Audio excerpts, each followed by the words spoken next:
तो चलिए पहला सवाल लेते हैं। एमपीएससी मेंस पेपर 1 2016 का है। C4 प्लांट्स को C3 प्लांट्स पर क्या एडवांटेज है? ये C4 C3 क्या चीजें हैं ये? हाँ, ये प्लांट फिजियोलॉजी का एक कह सकते हैं कोर कॉन्सेप्ट है। C4 प्लांट्स में ना कई फायदे होते हैं C3 के मुकाबले।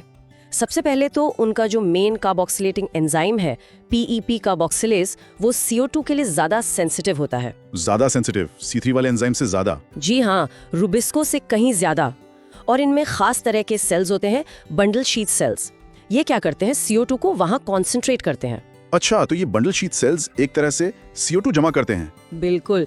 इसी कॉन्सेंट्रेशन की वजह से अगर स्टोमाटा मतलब पत्ती के छेद थोड़े कम भी खुले हो ना, तो भी वो अच्छी खासी रेट से फोटोसिंथेसिस कर पाते हैं। ओह, मतलब पानी की बचत। हाँ, पानी बचता है और उनका वैस्कुलर सिस्टम भी बड़ा एफिशिएंट होता है।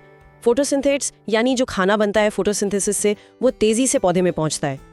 और सबसे बड़ी बात, अगर स्टोमाटा थोड़े बंद भी हो जाए, मान लीजिए पानी की कमी है, तब भी ये फोटोसिंथेसिस करते रह सकते हैं।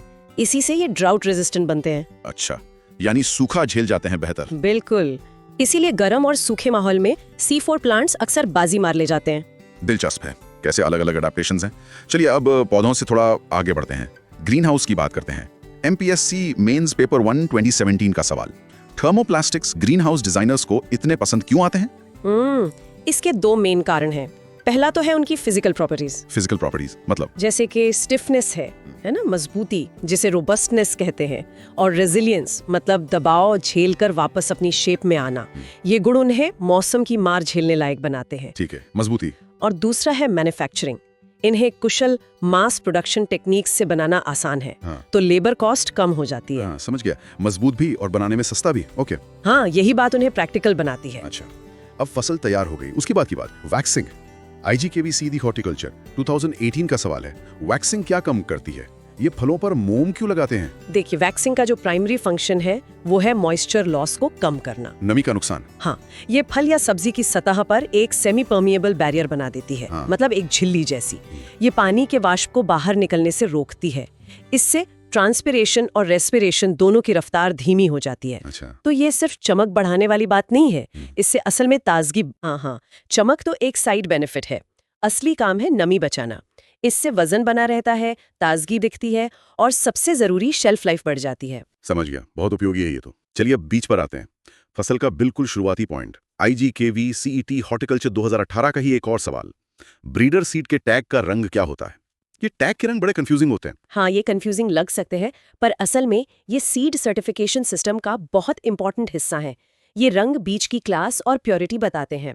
तो ब्रीडर सीड, जो बीज की चेन में सबसे पहला और सबसे शुद्ध बीज होता है, उसका टैग होता है गोल्डन येलो, सुनहरा पीला। गोल्डन येलो, ठीक है। और बाकियों के? उसके बाद आता है फाउंडेशन सीड, उसका टैग व्हाइट होता है, सफेद। फिर सर्टिफाइड सीड का एज्योर ब्लू, मतलब आसमानी नीला।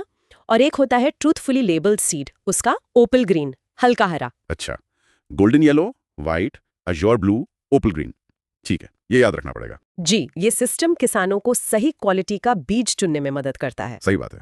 अच्छा, बीज बढ़िया हो गया, फसल उग रही है, लेकिन अब खतरा है बीमारियों का, पैथोजेंस का। राजस्थान ARO पैथोलॉजी 2022 का सवाल, पैथोजेंस फैलते कैसे हैं? डिस्पर्सल कैसे होता है इनका? पैथोजेंस फैलने के कई रास्ते हैं। हवा एक बहुत बड़ा जरिया है, स्पोर्स हैं, बैक्टीरियल सेल्स हैं, या वायरस पार्टिकल्स, या हवा से उड़कर दूर तक जा सकते हैं। हवा से। और पानी, इरिगेशन का पानी हो या बारिश की बूंदें, वो भी रोग फैला सकती हैं। फिर इंसेक्ट्स हैं, कीट, बहुत से कीट वेक्टर्स का काम करते हैं। वेक्टर्स मतलब बीमारी ढोने वाले? हाँ, वो रोग को एक पौधे से दूसरे तक ले जाते हैं। फिर हम इंसान भी हैं, हमारे औजारों से, कपड़ों से भी फैल सकते हैं अगर वो दूषित हो।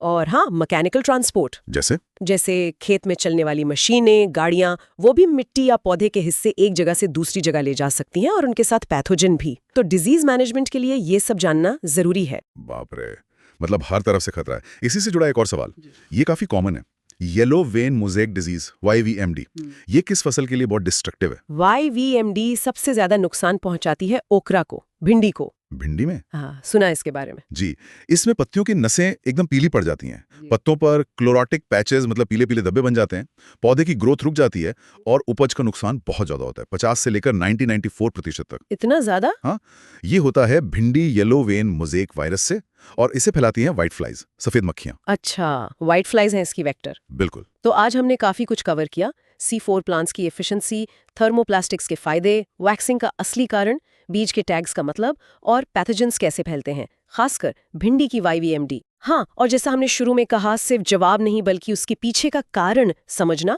वही असली लर्निंग है। ये कॉन्सेप्ट्स एग्रीकल्चर साइंस की आप कह सकते हैं बुनियाद है। बिल्कुल सही कहा। एग्रीकल्चर के किसी भी सब्जेक्ट की ऑब्जेक्टिव बुक और टेस्ट सीरीज सिर्फ 69 रुपीज में। Download agri text book app now.